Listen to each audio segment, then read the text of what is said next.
This video is brought to you by John Robson Guitar Tuition. If you enjoy the content, please consider supporting the channel by enrolling on a course, purchasing some guitar lessons or a t-shirt, or simply making a donation. Hello chaps, welcome once again to John Robson Guitar Tuition. As always, I do hope you're well. Today's video is in response to a few people who've asked me to do some more acoustic content, and I've already gone down that track a little bit. Last week I did a bit of a basic intro, entry-level guide to doing fingerstyle guitar. There'll be more videos of that nature coming up later, but today I thought I'd take a look at what I think is the most indispensable gadget I own, to be honest with you, apart from all of my guitars. This is the gadget that I reach for every day, and if ever I lose it, I really miss it, and have to find it again because it's such a useful thing for me. What am I talking about? The humble capo, or capo, however you want to say it. Yeah, I've done a video on using a capo before, but that was years ago, and to be honest, I think I've got a little bit better at making these videos in that time. So think of this as a little bit of a reboot, if you like. Much the same as they did with Doctor Who, I guess, but I guess the difference here is that the part of John Robson in this video will not be played by a woman. So anyway, let's take a look at how you can use the capo to enhance your rhythm guitar parts. Let's begin with a chord sequence. Here it is.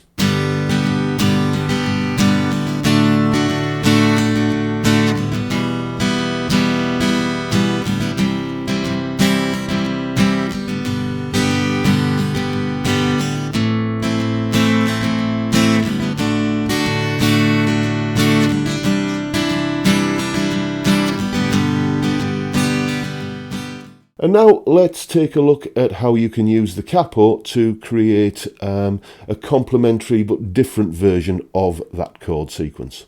Okay, so here is a G chord. And I can also play that G chord up at the 10th fret by barring an A shape like this. And you can hear that's the same chord as what I just played down there, G. What's interesting though is if I move that G bar chord down 5 frets, I get a D. As you can hear, that is a D chord right there.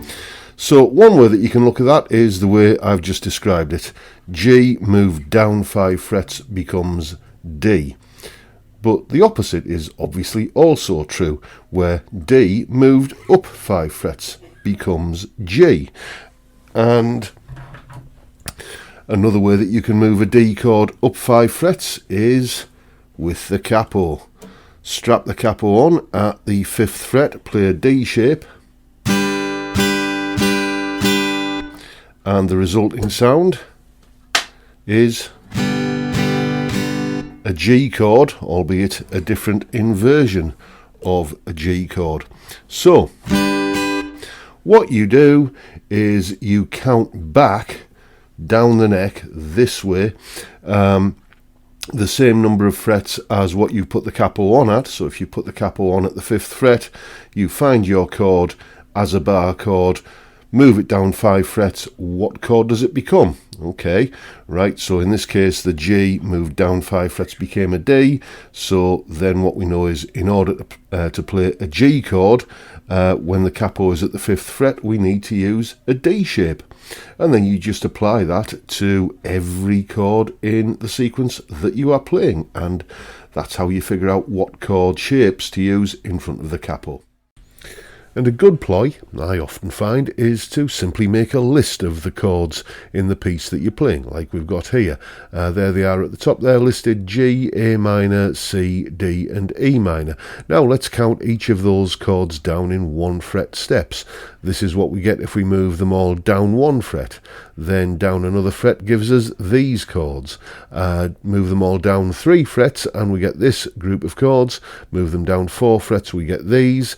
And it's when we we move them down 5 frets like this that we see exactly which chord shapes to use with the capo at the 5th fret. And if you look at this table, the way it's turned out, you can see exactly why the 5th fret is a good choice to place the capo at, because you've got the maximum number of easy open chord shapes and the minimum number of bar chord shapes. There's absolutely no point in using a capo if all you're going to place in front of it is a bunch of bar chords. There's no point in it being there. So what you're looking for is the maximum number of open chord shapes, and you can see that's what we've got here. We've got a D, an E minor, a G, an A and a B minor, and only one bar chord in there, that's the B minor. So that's why we would choose the 5th fret as the ideal place to put the capo for the chord sequence that we're looking at. So I guess what we need to do now is take a listen to how that capoed version of the chord sequence sounds when you add it to the original open chord version of it that we looked at earlier. Here it is.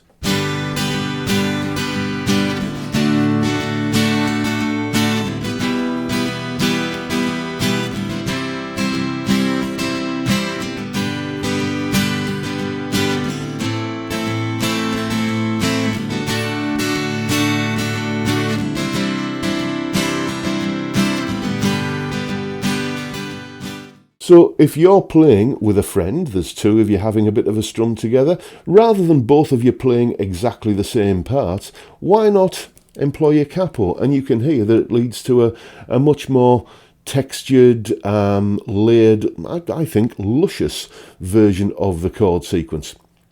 And if perhaps you're doing a little bit of recording, then why stop at 2 guitar parts? You can add a third one, maybe the original open chord version of the chord sequence panned down the centre, and then maybe the capo at the 5th fret version of it panned hard left. And then in this following example, I've also done a version of it capoed at the 10th fret, and that's panned hard right. When you capo up at the 10th fret to play this chord sequence, you will end up using an A shape, an E shape, a D shape, and a couple of bar chords, a B minor and an F sharp minor. So you're still keeping the number of bar chords to a minimum. There are 3 out of the 5 chords are open chords, so it's still worthwhile using the capo. In this next example, you're going to hear the original open chord version. Then you're going to hear on the second time through the capo at the 5th fret version coming in, and then on the third time through you'll hear all 3 parts, the open strings, the capo at the 5th fret and the capo at the 10th fret, and it all goes together to sound like this.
So there you go. I think you will agree that that adds up to quite, a luscious, textured, pleasant version of that chord sequence. Using the capo really does enhance things. So as I said, if you're playing with a friend or if you're doing a bit of recording, it's a really indispensable tool. And as I say, I use it every day in my work when I'm doing lessons and when I'm recording and all manner of stuff. I really couldn't manage without the humble capo. That's why I think it is certainly one of, if not the most indispensable tool that I use on a daily basis. And that pretty much wraps up the video for today. I hope you found it useful, informative, and maybe a little bit inspiring. And if you have, please hit the subscribe button and the notification bell, and why not give me a like while you're at it as well. And with that, I'll bid you all a good day and say thank you so much for watching, and I do look forward to seeing you all again next time around. Bye for now, folks.